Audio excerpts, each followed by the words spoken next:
Are you sitting comfortably? Then we'll begin. 10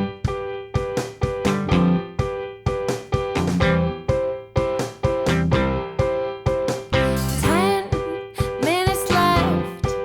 Yeah, but there's still some time. It's not the final score. We need more than the numbers we're given. Show us you live and breathe the game. You're more than a name. That's what we came for. We can bring you more than the score. Every story. Let's take this thing off of the field into the real world,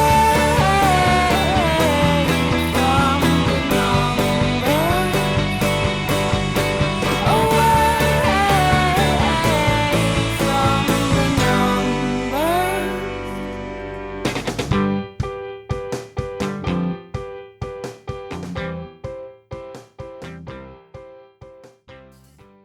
Well, hello again, and welcome to the AFTN Soccer Show on CITR Radio, broadcasting from the unceded Musqueam Territory at the University of British Columbia. If you're listening to this on the podcast, this is episode 179. So, welcome everyone. This is our first live show that we're doing. Hopefully it's going out loud and clear to everyone. And it's our first post-game show of the season as well, because the Whitecaps were in action tonight, playing out a 0-0 draw against Philadelphia Union in not the most exciting season opener we've ever had at BC Place. So we're going to talk about that tonight, along with a few other things. We've got a chat with new Whitecap, old Whitecap, Mauro Rosales. We're also going to take some tweets from listeners as well, so if you want to get in touch, tweet us at AFTN Canada, and we'll answer any questions you have about the Whitecaps season, the game tonight, whatever it is. I'm Michael McCall. I'm Zach Meisenheimer. And unfortunately, Steve Pander can't be with us tonight, so it's just going to be myself and Zach. Wait, did he pass away or something? He's I was going to say he's in a better place, but he's gone to Surrey, so I don't think that's really true. But you're stuck with us. We're going to talk for an hour and a half, 2 hours, 3 hours. I don't know. No one's on after us, so we'll just keep going until basically we fall asleep or you fall asleep, or we get some tweets from you telling us to stop talking. But as we say, the Whitecaps season, MLS-wise, got fully underway tonight. But before we talk about that, I want to talk about the game on Thursday night. History in the making. Whitecaps 2, New York Red Bulls 0, 3-1 in aggregate, and the Whitecaps are through to the CONCACAF Champions League semi-finals for the first time in their history. It was a great evening. It was a great performance, or a good performance, a great result. It was nice to see the players be able to follow up on what was a very respectable away draw in New Jersey.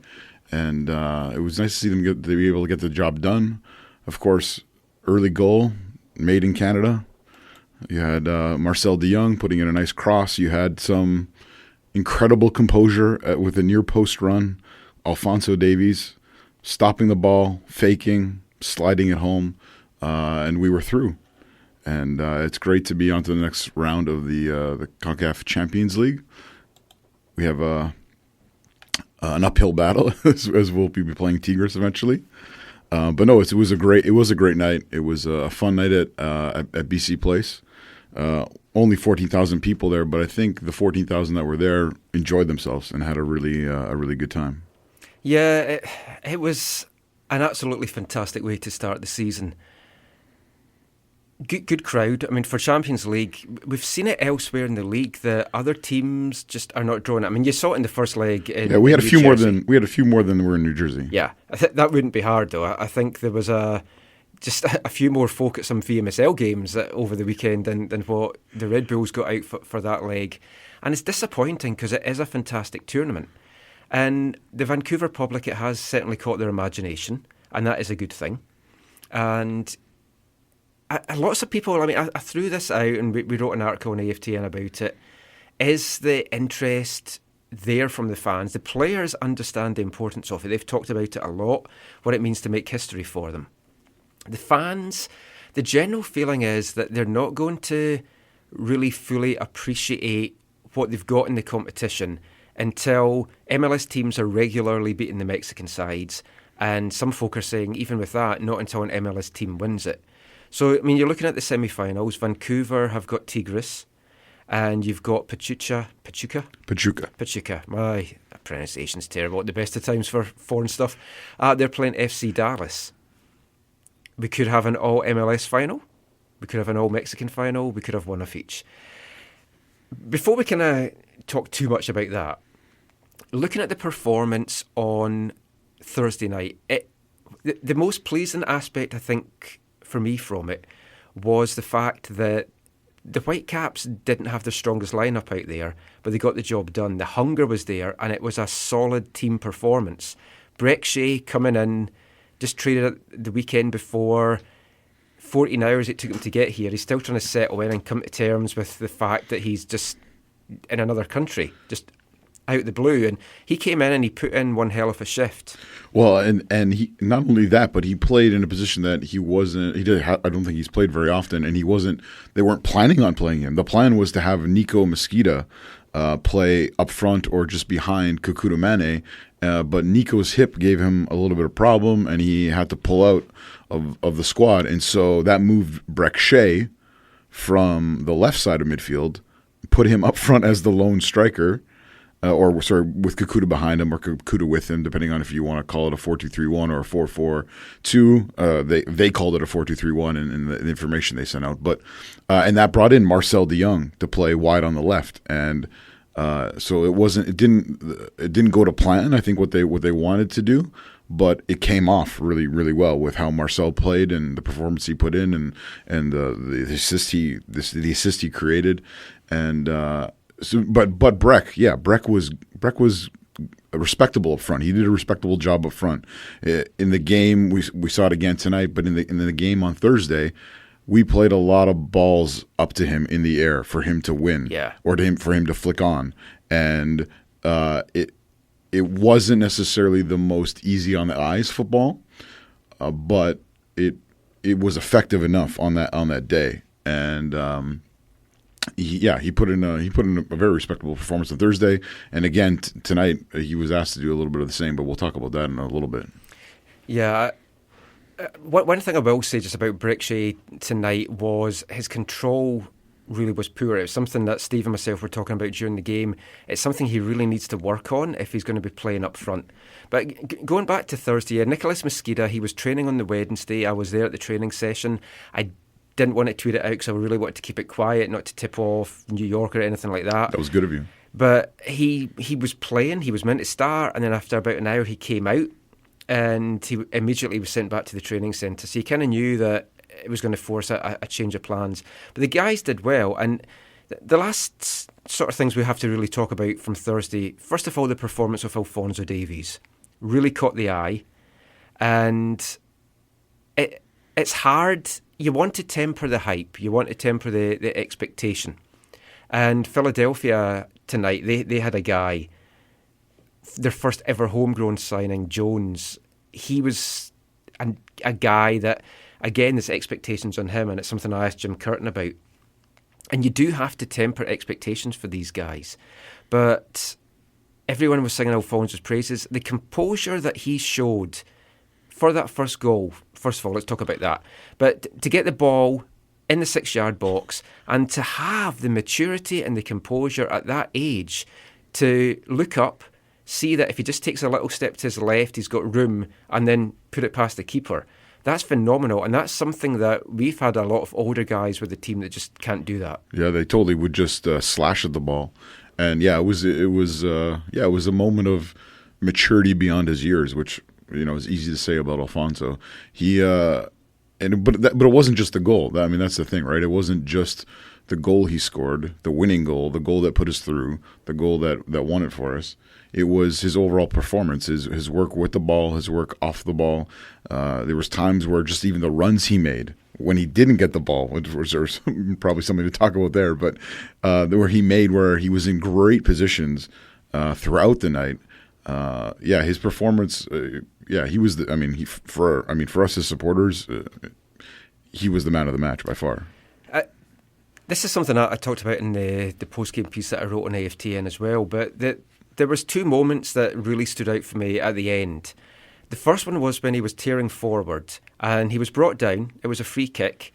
And instead of, like so many players would just have rolled around and just made sure that they were going to get the free kick, maybe got the other guy yellow, kill some time. But all he was interested in was picking himself up off the ground immediately, running towards goal and to try and get a second goal. Robbo mentioned it afterwards. And the second piece was later, just a few minutes after that, towards the end. Him and Montero, and we'll come to a little bit of that later on, but the link-up play and the understanding between them was fantastic. And he did so well to get himself in the box, make the position, and he looked up. And whereas we've seen it so many times with Kekuta Manneh in the past, he would just have a shot. Alphonso looked up, saw Montero, picked him out. Montero couldn't do anything with it. He couldn't get his feet out the turf really to get the ball. But again, that showed a maturity and a composure sort of beyond his years. Yeah. And he's a high football IQ, right? Like you see him linking up with other players very well. You see him his role in the team. You see him find his place in the team very well because of that. And he's just a joy to watch. He's a joy to have on our side and in our side. And I think that the one thing they've been trying to do with him is not let the hoopla get to too high of a level. And he started that game, started again tonight. The performance on Thursday.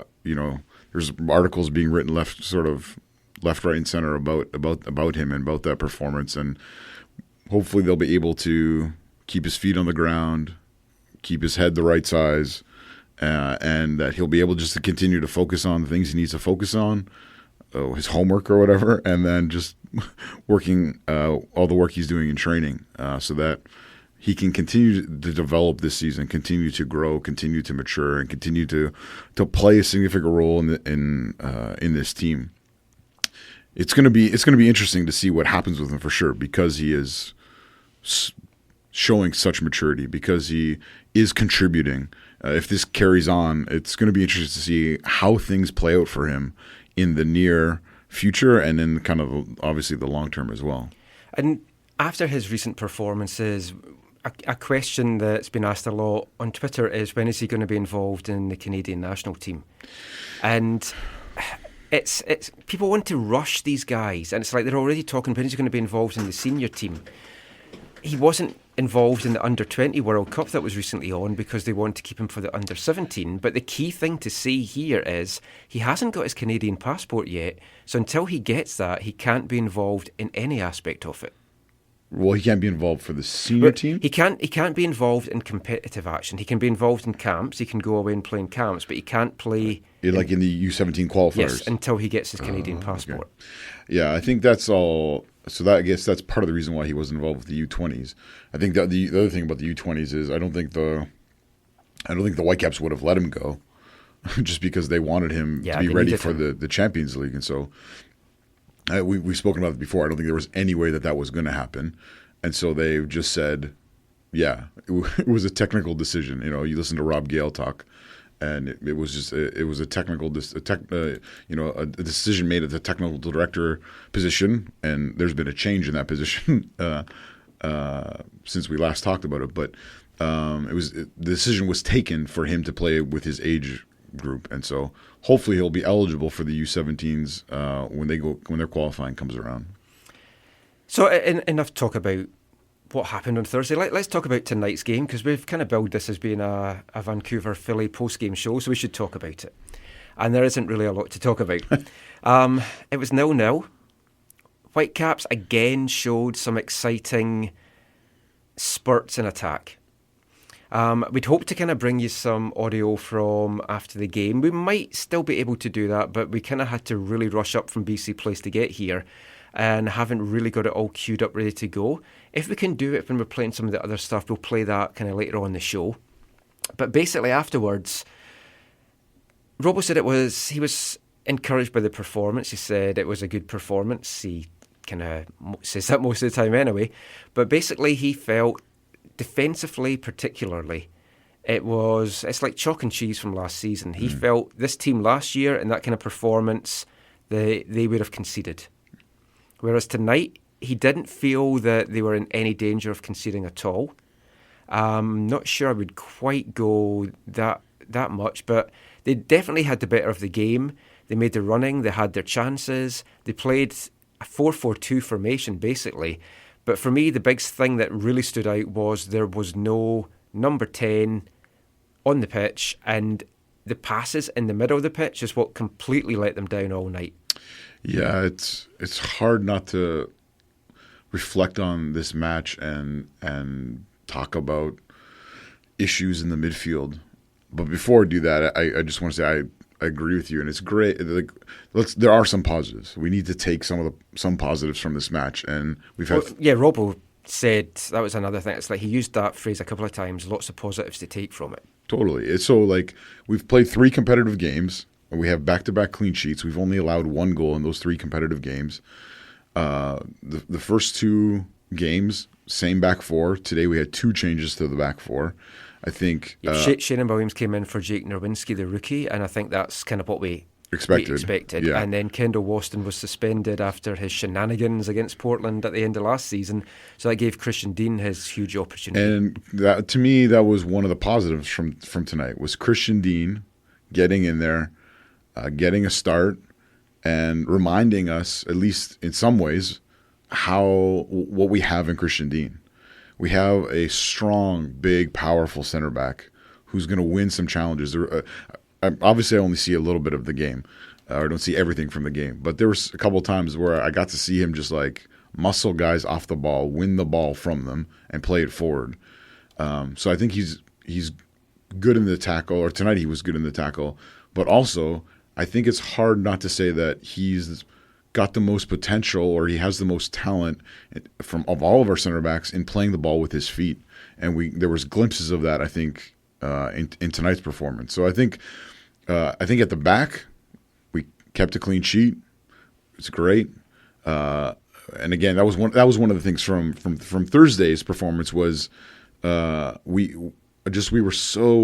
played so well defensively as an entire team, and not just the back 4 or back 5 or 6, but the whole team was compact on Thursday and hard to break down. And I think we showed that again this evening. With Christian Dean, he's a guy that it's impossible not to root for him. And maybe everyone doesn't know this. I mean, you'll know that he had his 2 injuries last year. He didn't play a minute last year. Tonight was the first start that he has made since August 29th, I think it is, 2015. He played 90 minutes in that game. His last MLS minutes were in October of 2015, where he came on as a sub, played 9 minutes. All of last year, MLS, USL level, didn't get a chance to play. He was playing really well pre-season. Then the week before the season started, he picked up an injury at training. That ruled him out till May. He was just coming back. I chatted to him first or second day that he was back. He was in such a good spirits, and he was saying he was feeling good. He was just dying to get on the pitch. And then 2 days later, second injury, and that was his season ender. So most people know that. What a lot of people probably don't know is that his father also passed away in the summer. And he spoke a little bit kind of about that after the game tonight. He said he was in some dark places, and I mean that's so understandable. It's something that anyone that's experienced that knows just what kind of levels it takes you in. He was really close to his dad, but he said that the Whitecaps, the coaching staff, the teammates especially, and his mum particularly, had really helped him get through it. He's now back. He's eager to go. He was on the pitch today. He was a rock at the back. And he said he had a little bit of butterflies kind of before it started. But once he was there, he was phenomenal. I mean, there was one play in the in the first half, actually, one play in the first half in particular, where you thought the Philly guy had got by him. That's the one I was talking about, yeah. And then he tracks back, and then brilliant play. But this was a huge night for him, because this was his chance to show that he wants to prove to Robbo. He deserved minutes. Yeah. He deserves minutes. He wants to repay his faith in him as well. Yes. And he wants to show that he belongs at MLS level. And he did that tonight. And the thing I loved most about it, which, again, if we get a chance to play the audio, we'll play that, but he said he's come into this season wanting to challenge Kendall for his place.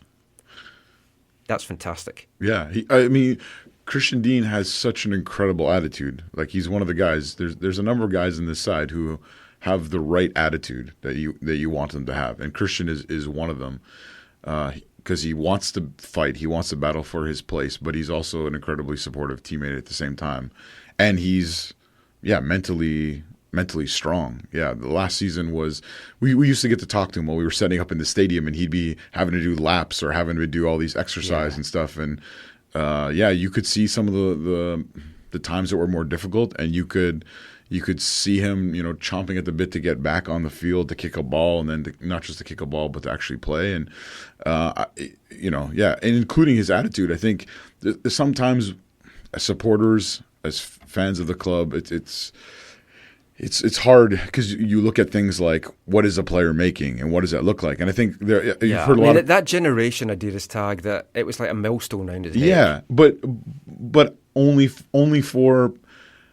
Not for him, you know what I mean? Like he always had he had such a good attitude about that, right? Like for him, this is not about the money. This is for him wanting to, pay back the coaching staff's faith in him and the club's faith in him. And he's not like if you hang out with him, he's not like this greedy dude who's just like out for, he made his money in those GA years and he just wants to make sure his next contract is the most. No, he wants to perform and he wants to repay the faith that's been placed in him. And we'll talk about some other aspects of the game tonight in a few minutes, but read a couple of tweets that we've had so far. The first one from @A1 Sports Junkie with hashtag #FreeGoldabin. That is his username.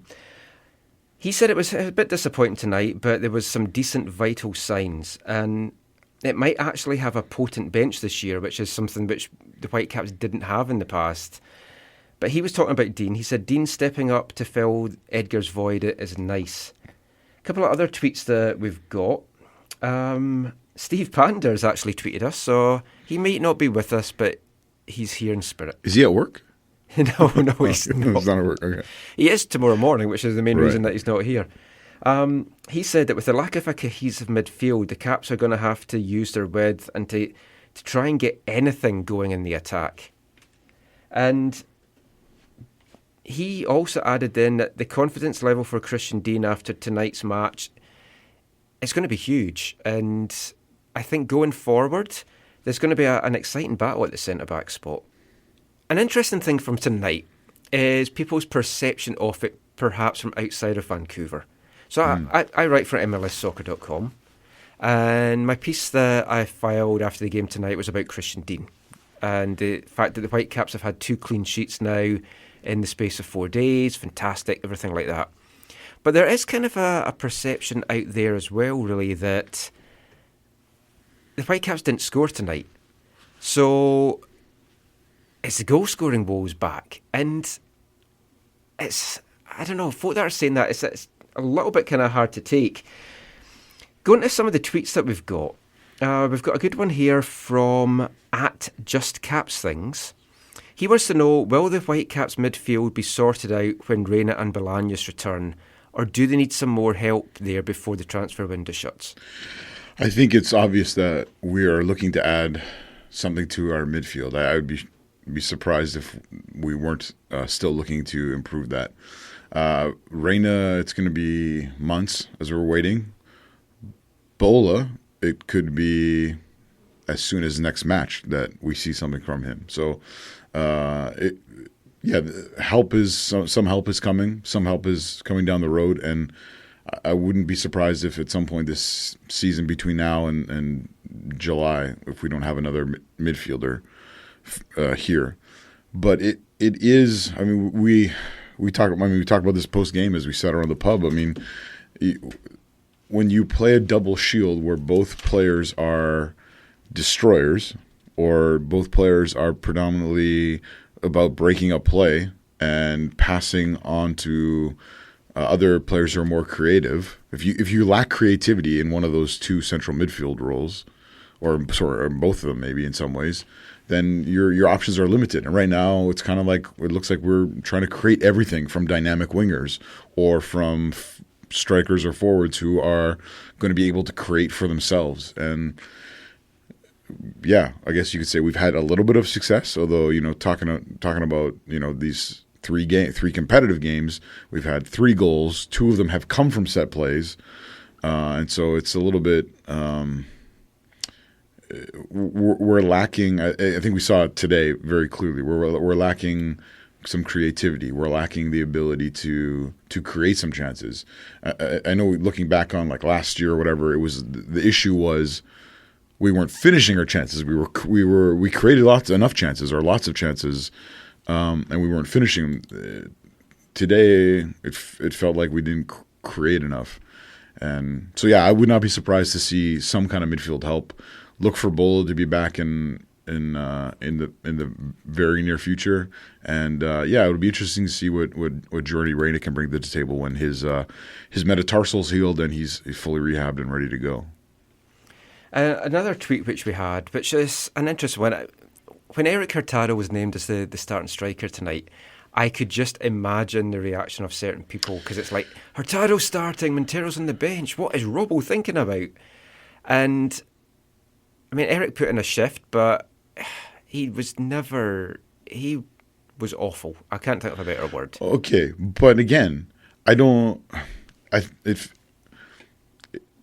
it felt like he was feeding on scraps. You know what I mean? Like the service. He was, but as a striker, you also have to create your own scraps. You have to cook your own dinner. If we're going to start using food metaphors, you're making me hungry, Michael. I hear what you're saying. I really appreciate Erik Hurtado. I really appreciate his effort, and like we've talked about in the preseason and even in and around the game in New Jersey. I think there's a lot that he's done to continue to grow and develop his game, and I think he has I think Robbo thinks he has a role to play this year. And tonight, yeah, it didn't result in a goal. It didn't result in a win. But I think we're still going to see him as a part of the team. And I think moaning on Twitter or wherever, that's fine. But I hope that Erik will be supported when he's playing for us on the pitch. One of the tweets we've got here is from @SSmithC92, Spencer. He says, talking of Hurtado, since he's an ineffective striker, do you think Hurtado could be turned in to a central midfielder or a cam, an attacking midfielder? No. I think, and we've done this with him in the past, I think Erik's abilities and especially his pace, you can play him wide in midfield or you can play him on the wing, sort of thing.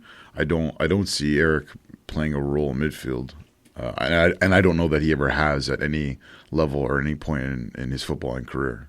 Do you know? I don't think so. I think he's always been a winger or an out-and-out striker. We know that once Montero's fit, Montero's going to start, and I think that towards the end of the game tonight, the lineup that we saw on the pitch is pretty much going to be the lineup that the Whitecaps are going to have as their first choice. I think going forward, I wouldn't really be surprised if Shannon Williams kind of keeps his place in the team, but he didn't do anything to completely stand out tonight. So I mean, him and Nerwinski, they're pretty level, and if anything, Nerwinski actually offered a little bit more going forward. I like Jacobson and Laba as the two DMs. We do have a kind of comment on Laba on Twitter here from John Humphreys at LWO04. He wants to know, would you drop Laba to open up build-up play options? I've already talked with John lots about tonight's performance after the match. But yeah, That does not help the people No, that I are know. listening at home. I'm not surprised he says that. I don't think dropping Laba is going to happen, just because of his role in the team and where he fits in with our in the salary structure. So I don't see that happening. But it's more what's going to be played next to him. So yeah, Rusty, put in a performance in the two quarterfinal matches for the Champions League. AJ played tonight. I know some people, reading some stuff and hearing some stuff. Some people felt he was too safe and too with his passes, but also with maybe his positioning and not getting forward. I need to rewatch the match to kind of evaluate that, but I can't see Matthias being dropped. I can't see Matty being dropped from the side. Can you see him being dropped? I can't see him being dropped, but that's not necessarily to say that I don't think that he should be dropped. I'm concerned. So if you drop him, right, in 2 games, right, fair enough. But if you drop him, who's going in? What does that look like? Yeah, like right now, the thought of dropping him is kind of terrifying because Russell Tybert can't do what he does. Andrew Jacobson could, maybe, but he is probably still our best defensive midfielder. Yeah, I think so. If we bring in somebody like Atiba Hutchison, though, in the summer, I have him over Laba. I'm happy with Atiba starting on his own and looking at a different formation. Yeah, I think, again, I was talking with some people about this evening, but bringing in Atiba, I think some people think, well, just solve all of our problems, and all of a sudden we'll have this dynamic midfield. I don't really know that could happen, yes, but I don't really know. I don't really feel like that's where Atiba's strengths are. Atiba's strengths are playing the smart, simple pass. You know what I mean? Like, he has a high football IQ, but he's not necessarily like your huge creative playmaker in the middle of the park. But yeah, I agree. Dropping Laba would feel if you're dropping Laba in the way things are set up right now, you're putting it in Rusty. So you have Rusty and AJ. Again, you still have a double shield, unless you're really encouraging one of them to go forward. I don't really know what the difference is. Obviously, yeah, like you said, at some point he's going to collect enough yellow cards, and that's going to have to happen. Tonight's yellow card was harsh, it felt like. Tonight's yellow card was difficult to take. It was one of those – I think he picked it up for encroaching on a free kick, right? Yeah, that's those. Yeah, that's the thing though. He does take really stupid cards, and he also does do really stupid tackles. I think especially slide tackles. I think that was like in response to the quality of officiating, though. I think they were not too happy with that free kick given. Yeah, he still shouldn't do that. With that official at the best of times, of course. The guy that was in charge tonight, Stoica, was the guy that sent Carl Robinson off last season against Red Bulls. And why was the referee changed? I know. It was supposed to be. I was so looking forward to Alan Kelly. I was saying to Steve when we were watching the game, I was like, "Oh, it'll be good." I was like, he's not as good as usual. And he's like, Stoica. I was like, that's not Stoica. And I was like, oh, it is Stoica. Yeah. I accidentally called him. The referees came in. I was like, I knew Alan Kelly was coming. So I said, hey, Alan Kelly. And they all looked at me like I was an idiot. And I realized, well, that Alan Kelly's not here. Question about midfield? Yeah. So question from Twitter about the midfield from Gideon, at Gideon Hill 12. Question about where do you see Kekuta fitting in this season? So we have additions like Shea and Bola. We have guys here like El Bicho and De Jong, who can play on the left. And Gideon mentions that Kekuta didn't look good in a second striker attacking midfield kind of role tonight. So where do we see Kekuta fitting in? I think first off, he's being played centrally to minimize his defensive role in the side. Right, because when he's on the left, he doesn't track back. And if you watched Alphonso Davies a couple of times tonight, his track back game has grown, has really improved. Because he wants to keep playing there. Yeah, and he's doing better than Kekuta does in that regard. Yeah, he's younger and more maybe moldable in that sense. But so I think Kekuta's being played centrally, so he has less or different less defensive responsibilities. I don't see him, whether it's 4-4-2 or he's in the middle of in the 3 of the 4-2-3-1. I will never see you can't call him a 10. No, you can't. He's not. I don't like him playing centrally. I hate him playing as a 10 like he did in Wales. If you could call that a 10 role that he was playing, he has to be out wide or up top, one or the other. Yes, he's got to be up top, I think. Even like just feeding in a little bit behind Montero. Maybe even if he's not on the wing, but just a little bit more, not total central, but kind of in between the centre and the wing, just a little bit off Montero could be exciting. When I think about Kekuta, it's hard not to be nostalgic, and seeing him playing a 4-4-2 in that little fishing village in Middle Cascadia with another little striker next to him who just set him up all night long, and he buried 3 goals. So it's hard not to, and I think that's why some people also feel that centrally up top as a striker is where he belongs. You also have to worry about his health, because when he went down at one point tonight, it looked bad, and he definitely had a limp for about 5 minutes afterwards, running and walking, and you're like, uh-oh. Yeah, I was like, okay, does he need to come off a little bit? Yeah, I felt that as well. But I think teams know that, because they've talked kind of publicly about where his issues are and what they are. And to me, having seen the replay of that, I think that tackle was very intentional. A little like, I'm going to kick you where I know it might hurt you. Yeah, and I think he's going to get a lot of that this year. And Alphonso as well, they're going to try and rough him up. So we'll come to more questions in a little bit. You're listening to the AFTN Soccer Show on CITR Radio, 101.9 FM, broadcasting from the unceded Musqueam Territory at the University of British Columbia. So, before we do any more chat, I'm pretty sure you're sick of listening to us right now. Going to play you a little bit of audio that we got during the week. Mauro Rosales, back as a Whitecap. Bit of a surprise when he kind of just suddenly appeared at Whitecaps training on Monday morning. I'm glad that he's back. We needed a kind of veteran presence in the locker room. He didn't play any minutes tonight against Philly, but was on the bench. We're going to hear from Mauro in a little bit, but before we do that, Zach, just what's your thoughts on him being back in Vancouver? So you give him a big hug after the game on Thursday night. Was it a big hug? It seemed a big hug. A comfortable hug. But yeah, I think I give everyone a big hug. No, I think Mauro's been brought back to do a couple things. One is he's an experienced winger, and we have some young wingers who could use some encouraging words and some encouragement on how to play.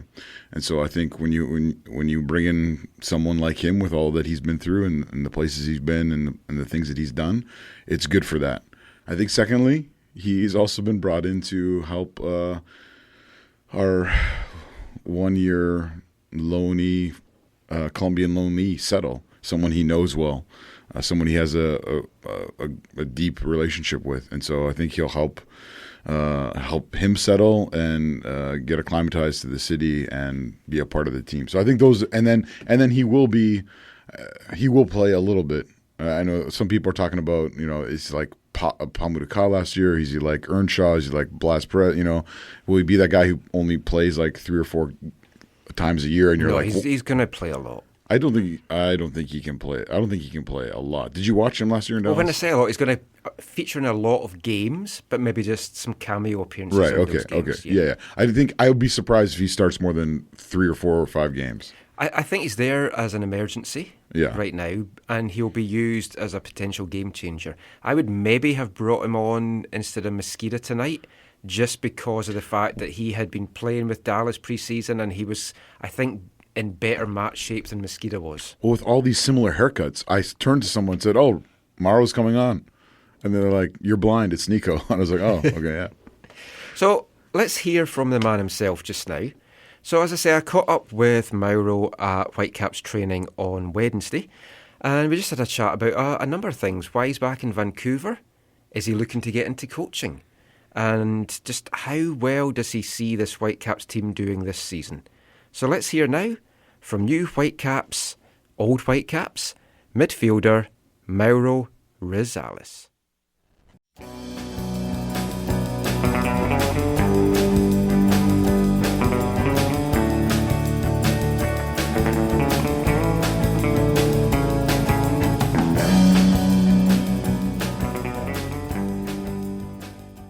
to a lot of folk, it's a big surprise that you came back, but you look really happy to be back. Everyone seems to be really happy to have you back. Yeah, of course. When I had a chance, not too long ago, just a few days, to be back in the team with the boys, having that opportunity, I didn't doubt it, because it's a club that I like it so much, that I love it, that the fans always treat me great. The support is phenomenal.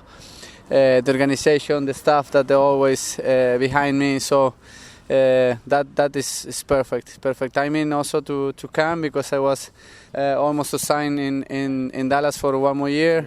Yeah. I had a fantastic year last year, winning the Open Cup and the Supporter Shield as well. And I came here just to help, like I did last time. And I reunited with a few new guys, with also players that played with me back in 2015.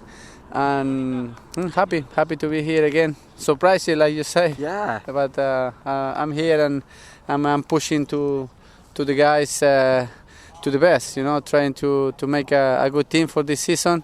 The team is facing a phenomenal opportunity for them in CONCACAF, for the club, for the city. So hope we are lucky and pass to the next round, so I can help a little bit more, because I played for Dallas in last CONCACAF. Yeah. So. And when you were here the last time, you did a lot of work with the younger guys. Yeah. And obviously, as you're getting on in your career, coaching something that you're maybe thinking about, is that definitely something you want to go into an actual, whether here or wherever, you want to go into coaching? Actually, I'm still not thinking about what I'm going to do next. I'm just thinking and be a better player, try to teach the experience what I had in the past with my career to the young ones, also to the ones that they had experience with games, but if I can just help in some movements that we know that it's going to help the team to become better, I will.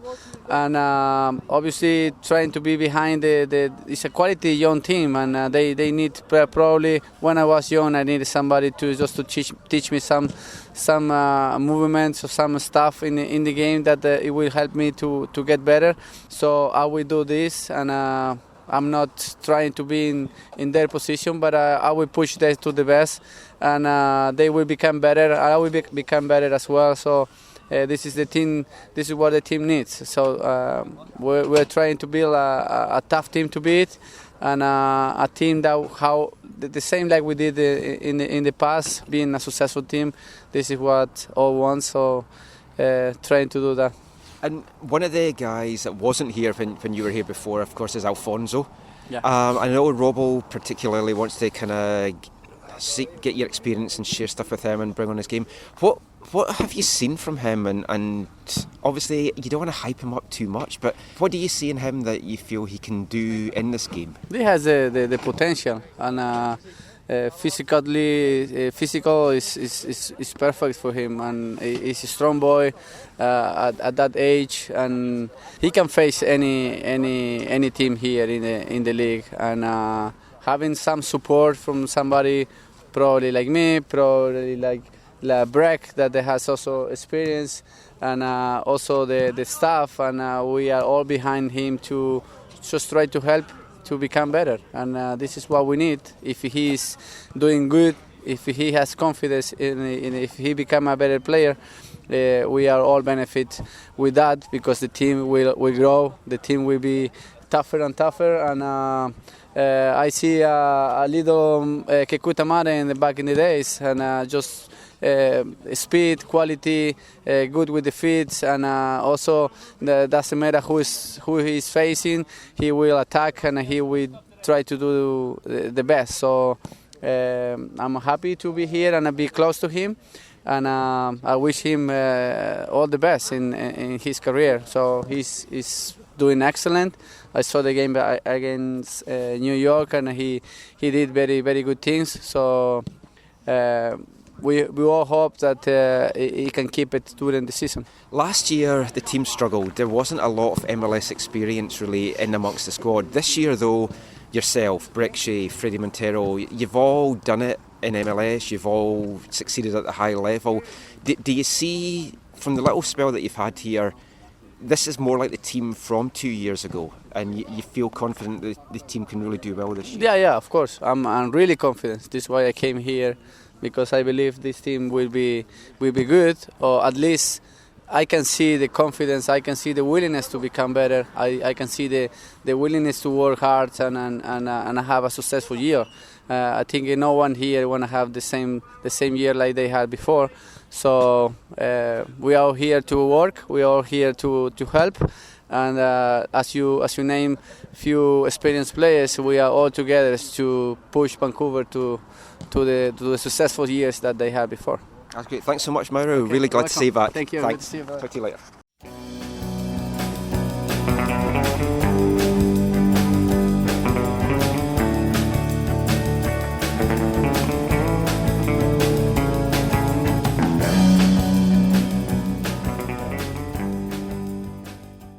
Before the break, we heard from Mauro Rosales there. And yeah, I mean, we've discussed Mauro. Hopefully he is going to make a bit of an impact. I think when he was here towards the tail end the last time, he was starting to look a little old. His legs have maybe gone a little bit, but I think he is primarily here, although we addressed it there and he said he's not thinking too much about going into coaching. I do think that he is brought in primarily as a player coach. If anything but title, he's going to be doing that. At training this week, Robert Earnshaw was working with the strikers, Pamadou Ka was working with the defenders, and I think we're probably going to see Mauro doing similar stuff at the end of the normal training, just with the midfielders and the wingers. And then who knows, maybe he will retire in the summer when Rain is fit and transition into that. But as he said there, he's not thinking about that at all. So we'll see what happens. It just adds a little bit of depth and a little bit of experience to the Whitecaps locker room. And I think primarily he is going to have been brought in to work with Alphonso Davies. And an interesting thing that kind of came out over the weekend is there's an interview with Giles Barnes, Julia Binks. I can't remember, it's a double barrel name, I can't remember her first name. And Giles Barnes said that he was very close to Alphonso here and that Alphonso's taken it quite bad that he's gone to Orlando. Basically, the fact that Giles cooked for him and he drove him about and he's going to miss that. So, I mean, hopefully Mauro coming in can do something to maybe help bring the best out of Alphonso and have that kind of influence on him. True, yeah. I think he has a huge opportunity, it's a huge opportunity to invest, and I hope we get to see the fruit of that in the short term, but also I think you'll see it in the long term. So we're going to get back to some tweets. You know when you have an idea and you're like, yeah, let's just get people to tweet us questions, and then so many folk tweet them that you can't read them all, and you're trying to work out what controls and buttons to push at the same time. That's what's happening tonight, so I'm going to learn from that. Just a word as well, that when we do these live shows, we also have a phone line, but we thought that was maybe not a good idea to do on our first live show, but we'll do a live section soon. So just getting to some of the tweets here. Oh, I was about to read one from you there, just saying that we're on air, so there's not really much point in that. So we've got a question here from Joel Knutson, and he is asking, are we happy with the Whitecaps 6 defenders? Why do we think that Williams started ahead of Nerwinski tonight? Is it going to just be to rest Nerwinski, or are we likely to possibly see that? And he wants to know as well, who does Carroll kind of put next? Not really sure what he means by that, but who's he maybe going to switch about or put in the defence next to try and freshen things up a little bit? Or are we going to see a bit of consistency? And is Williams going to be there next week in San Jose? Well, I think, yeah, that is an interesting question. I think there's been a number of people, I think, who've questioned Jake more on the defensive side of things in those first two games in the CONCACAF Champions League. I think Williams is going to kind of be the steady kind of guy when maybe Robbo wants things a little bit tighter at the back, and maybe in games where we're going to have there's going to be some more encouragement and influence for the fullbacks or one of the fullbacks to get forward, we might see Jake more. In terms of what other changes are going to happen at the back, yeah, with Christian Dean's man of the match performance, what do? Right? So next game, Kendall's not suspended, right? So does Dean hold his spot and Kendall come in? Does Kendall come in for Dean? Which two of those three are gonna start? It's hard to see Kendall not starting because of kind of what appears to be his role in the team, his leadership role in the team, as one of the captains or vice captains or whatever language they're using to define that. But Parker hasn't done too much wrong, and Dean's had this great performance. Do you drop him right away? Do you give Parker the night off in San Jose? That's a good kind of problem I think a coach wants to have. It is, and they're also going to have one eye on the Tigres game on the Tuesday. So we might, for a spell, see an MLS lineup and a Champions League lineup. I think Williams will start in San Jose, and I think he will save Nerwinski for the Champions League game. I also think Dean will start in San Jose beside Parker, and they'll save Kendall for coming in for the Champions League game as well. It's as you say, it's a nice thing to have. Teixeira didn't do that much tonight, and I think he thrives best in the Champions League, so I would kind of drop him and maybe save him for the Champions League. Montero, you want to try and have him start in that game in Tigres. Yeah, I think. Definitely. I hear what you're saying. It will be interesting to see how they juggle that with wanting the game away. The first leg of the semifinal in the Champions League is huge, and it's huge on not just on the field. It's huge off the field. They need to come back from Mexico with that second game, with hope for that second leg. Not just because they want to go through and all that kind of stuff, but off the field, you don't want to come back. You don't want to have people waiting to buy tickets, and then that game puts the two-legged series out of touch, or what feels like out of touch, and then you end up with a crowd like they had in New Jersey kind of thing. And so I think that you're right. Yeah, there will be some prioritizing, and it will be interesting to see what happens. I think you might not see our new number 9 start in San Jose because they're saving him for Mexico. He might be held back. Just quickly rattle through some tweets here. So Tracy James Clark, and it's at Tracy James Clark on Twitter. Oh my God, Freddie, Shea, Fonzie and Bola. Go 4-4-2 with Laba and AJ, and the MLS Cup is ours. And they have Kekuta being the super sub. J_Duke says, drop Jacobson and play Mosqueda, but more advanced. Joe Knutson again says, at the number 10 role, Breck Shea staying in the wing, or is Montero's new future forward partner going to be Breck Shea?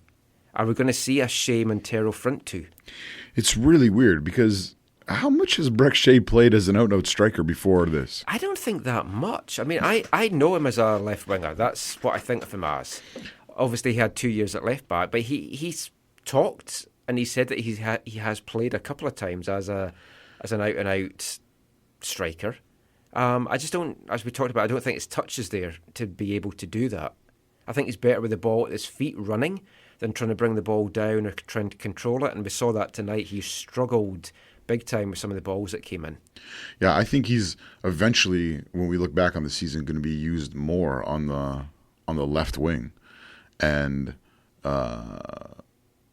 Freddie Montero and Kekuta Manneh and the like are going to be played through the middle. And it might look more like that the 4-4-2 that you were just mentioning there. But again, how does that solve the lack of creative problems that we were talking about in the match tonight, right? If you read through the tweets there, Steve Pander talks about how we need to have our creativity come from the flanks, and then John Humphreys counters that with, but teams have kind of figured us out. For the last couple of years, the teams know they have to shut down our wingers. So you saw tonight, you saw Alphonso being double teamed, right? You saw them know that the greatest possibility of chances being created were going to come from those wide spots, And so it's really difficult without another midfield option. It's really difficult without having more forward play from one of those two in the double shield. And I know I'm going to sound biased, and maybe it's just the hoodie I'm wearing at the moment, but we miss a Gershon Kofi who had some abilities to get forward. I know you, Michael, you'll probably counter with his consistency in getting forward, or it was an issue. Yep, but I can just go and play some old podcasts. And there, exactly. It saves me speaking. But I think we really have been missing that. I think last year we missed it defensively, and I think right now we're missing kind of it. A number more of a number 8, more of the box to box kind of person, because we don't have creativity coming from the middle of the park. So just rattle through some more tweets here. Talking about John Humphreys at LWO04, he sees Laba as a shutdown sub, and he thinks that would fit his skill set perfectly in a 4-1-4-1 with the back four of Jacobson. Like you've got the back four, then you've got AJ and Shea together, and then Nico, Bola, Davies, and Montero. He also goes on to say that he doesn't think the Whitecaps do well because of that double shield, and it's something we've talked about a lot. Too many cooks in the kitchen. He feels Nico, though, is a good harasser. And J. Duke counters that by saying he'd be willing to see it, especially against teams like Philly who don't particularly have good attackers in the middle. But clearly Robbo is going back to tactics of a solid defence and hitting on the counter. So I expect a lot off the double shield. Well, Jay did mention that earlier too. He wouldn't mind seeing Nico next to Laba, but a little bit higher up. And it was kind of interesting that we didn't try something more aggressive tonight. One, being at home, and two, playing against Philly, which there's a lot of question marks about how Philly, what Philly's going to look like this year. Yeah. So we've kind of rambled on so far for over an hour, but we've still got a little bit more to bring you. So what we're going to do now is my favourite section of the show. So as regular listeners will know, that means Wavelength. And for those who haven't heard it before, Wavelength is where we just play you a football tune. And this week's tune, it's a football themed tune. You could argue that although it's a football themed tune, it's only the chorus that is football themed. Anyway, I'm waffling. It's from 1980. It's by a Scottish artist called B.A. Robertson. It's called Knocked It Off, and it's from his album Initial Success.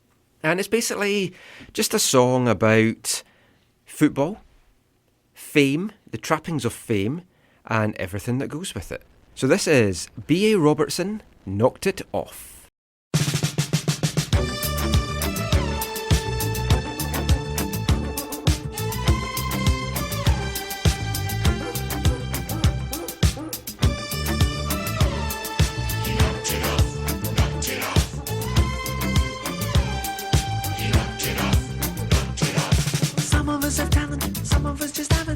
Super sensitive like Mr. Spock. Chose my vocation, took a little application. I'm an overnight sensation, the king of rock.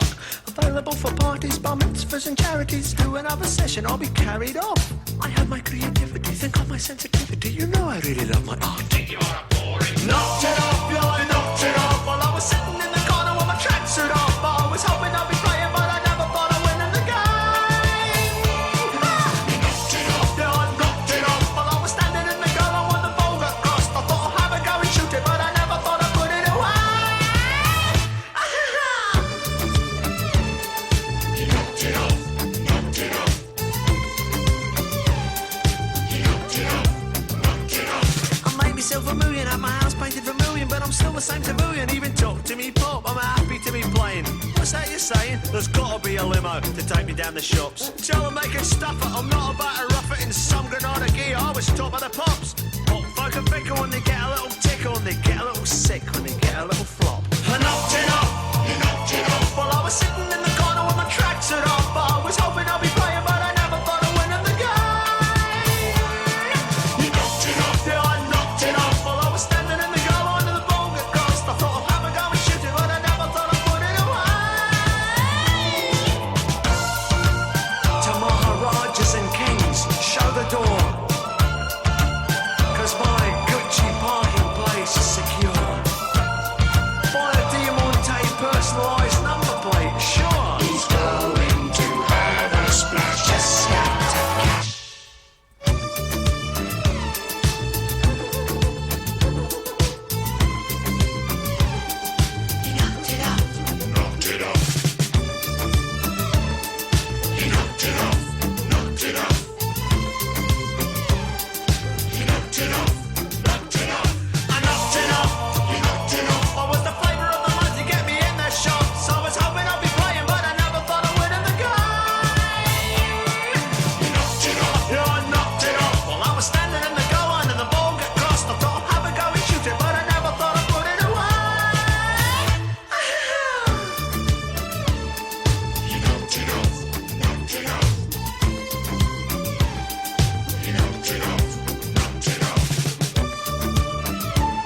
lot more boutique, Brian.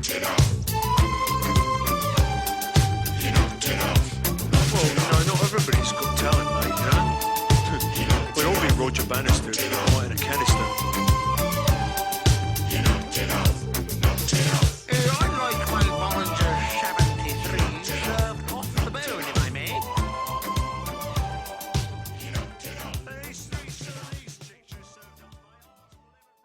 B.A. Robertson there with Knocked It Off from his album Initial Success. I'm claiming that as a football song. Zach completely disagrees with that. But during that he's go, what's that got to do with football? It's like, listen to the chorus, man.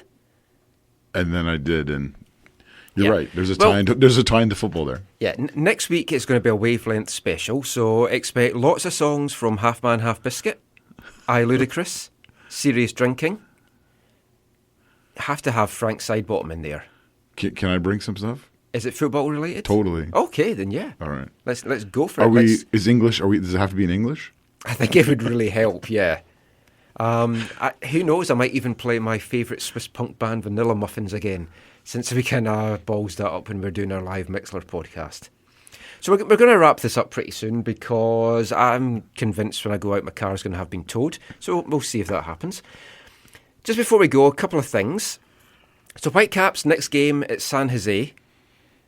There's some interesting results so far this weekend. Well, it's over now in MLS. And San Jose kind of looked more impressive than I thought they were going to look. When we did our MLS predictions, which you can find on AFTN.ca, pretty much our whole team had San Jose and Minnesota either 10th or 11th in the West. But they definitely looked a little bit better than I was expecting. First game, though, so you maybe can't read too much into it. That match wasn't a great football match, from what I remember. I mean, the goal was brilliant. The celebration was nice, but the match itself didn't really. I watched probably too much football this weekend, get it ready for this, and it being the first MLS weekend and MLS Live, and the games were on TV, and but I don't. I was at 2 VMSL Division 2 Cup games. Of course, you were. So yeah, I didn't. That game. They were more entertaining than what we saw tonight in a lot of ways. But anyway, that match didn't stand out to me. But the goal was brilliant. It feels like it's a Dominic Kinnear team, right? And so I think we know what to expect going into this game. So I think we just need a good week of preparation. There's going to be a plan for who's going to play in this game, who's going to play in Mexico. Yeah, and I'm pretty sure as well they're just going to fly from San Jose to Mexico as well, which does bugger up the hope I had of them putting on a charter flight that I could hop onto. Well, unless I jumped down to San Jose. Yeah, you never know. I was expecting Curva Collective or the Southsiders to get a charter flight on for the fans. You've let me down, lads. Yeah. It's like usually like 40 grand for a charter flight, so... You can't afford that?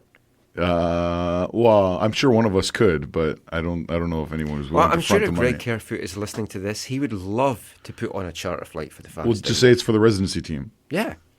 Talking to the residency team, they were in action today in the snow. Do I actually have the scores, so maybe I shouldn't have mentioned that. Another team that was in action this past weekend, WFC2, played their first pre-season friendly on Friday night up here at UBC, and 2-0 win. Declan Wynn, he got the first goal in the first half. And if you missed our chat with Declan Wynn, it's on aftn.ca. Really good chat with the Kiwi international who's back and eager to impress this year, hopefully to catch the eye of the first team. Second goal came from Ryan Dillon, a guy that we've watched a lot of times up at SFU. So he's on trial with Whitecaps 2 just now. So you can't do much better when you're on trial than to bang the ball in the back of the net on your debut. So it's going to be interesting to see how well they do.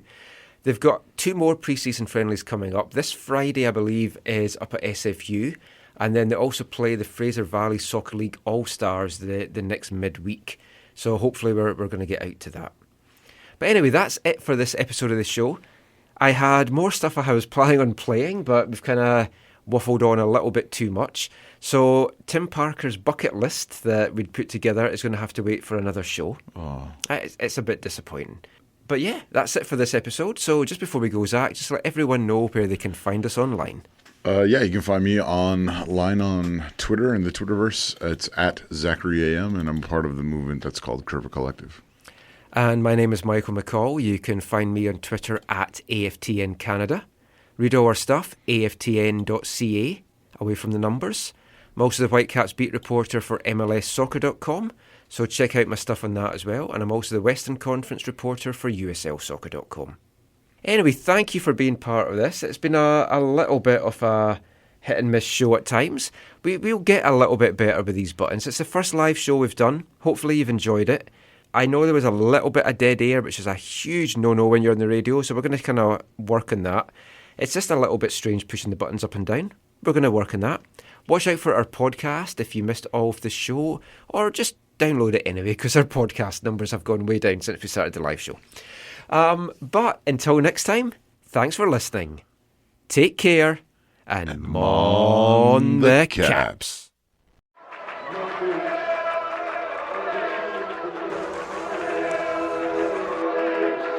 Going to your first match is an experience you never forget. The atmosphere of what's going on around the pitch looks beautiful, and you always look and go, wow, I'd love to play here one day. If you get the bug, it's going to stay with you for life.